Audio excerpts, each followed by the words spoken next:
Imagine you are a tiny speck in a vast and chaotic universe. You are born without a reason, you live without a purpose, and you die without a meaning. You try to make sense of the world, but the world makes no sense. You try to find happiness, but happiness is fleeting. You try to avoid suffering, but suffering is inevitable.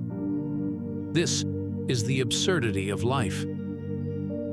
Absurdism is a philosophical theory that says that the universe is irrational and meaningless, and that human attempts to find meaning and order are doomed to fail.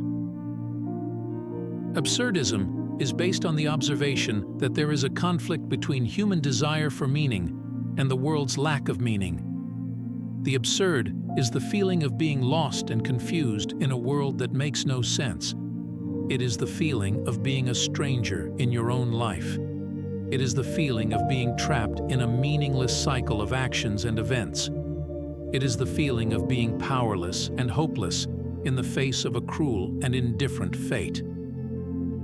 The absurd can be experienced in many ways, such as the confrontation of rational man with an irrational world, the attempt to grasp something beyond rationality, or the collision between our ultimate concerns and their arbitrariness.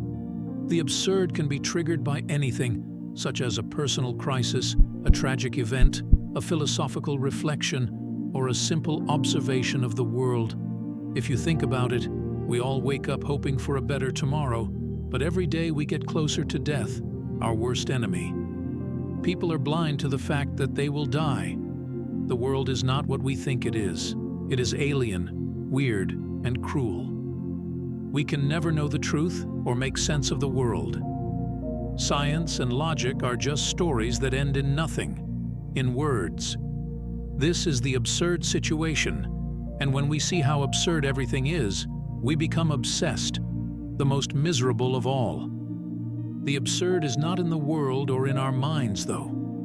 The absurd happens when we want to understand the world, but the world is unreasonable. When we want to find the ultimate meaning and order, but the world is chaotic and random. You work at a job that you hate, but need to survive. You pray to a God that may not exist or may not care about you. You study hard for an exam, but you fail because of a random question that you didn't prepare for.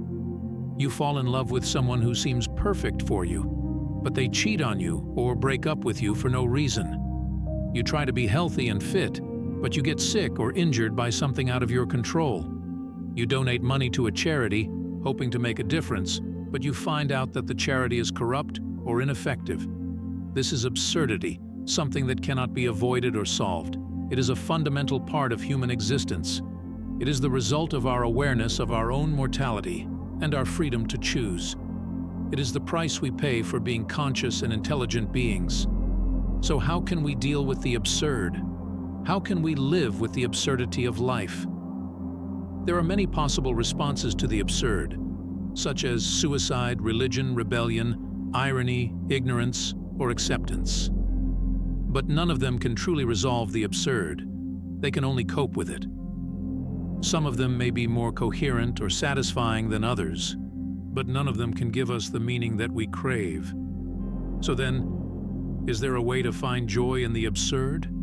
Is there a way to rebel against the absurd and affirm our existence? Is there a way to imagine ourselves happy in a meaningless world?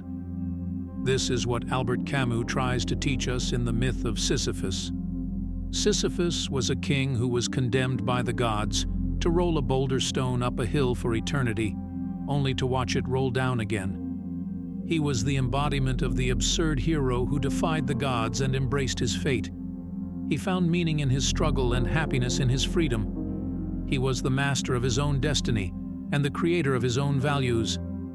He was the one who said yes to life, even when life said no to him. He was the one who made the absurd bearable and even enjoyable. He was the one who imagined himself happy.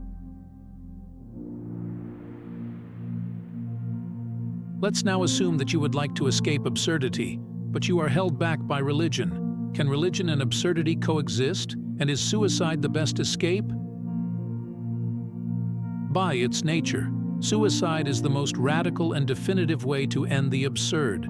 However, Camus rejects suicide as a cowardly and irrational act that only confirms the absurdity of existence. For Camus, suicide is not a solution, but a surrender. It is a way of admitting that life is too absurd to bear and that we are powerless to change it. It is not a way of escaping absurdity, but a way of succumbing to it. What about faith?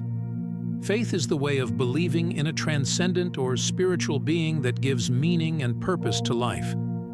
However, Camus rejects faith as a form of philosophical suicide that denies the reality of the absurd and escapes into illusion. For Camus, faith is not a solution, but a deception. It is a way of pretending that life is not absurd and that there is a higher order or plan that justifies our existence.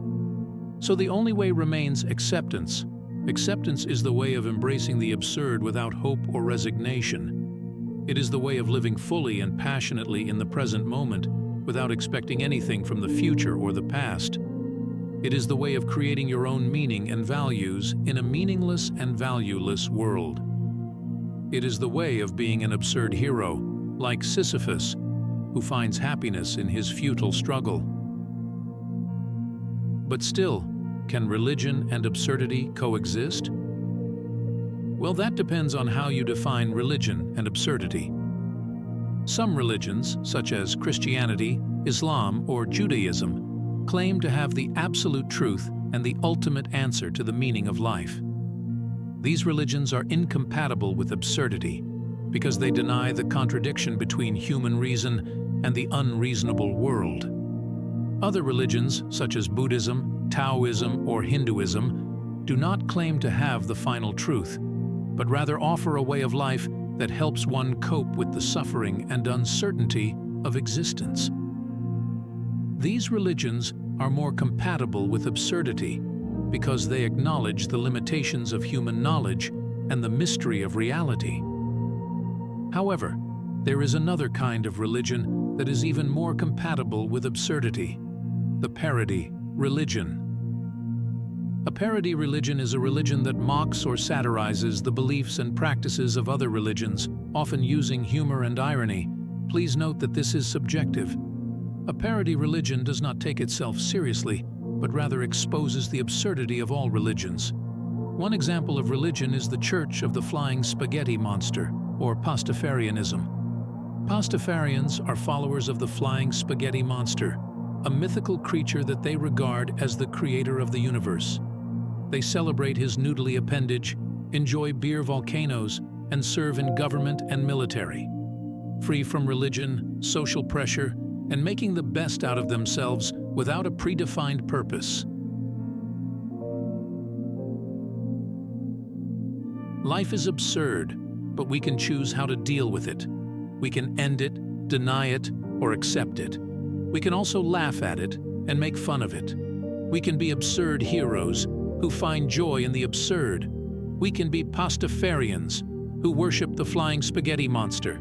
We can be whoever we want to be, who bring the universe down to earth. And as Albert Camus finished, one can only imagine Sisyphus happy. What would you say is your purpose?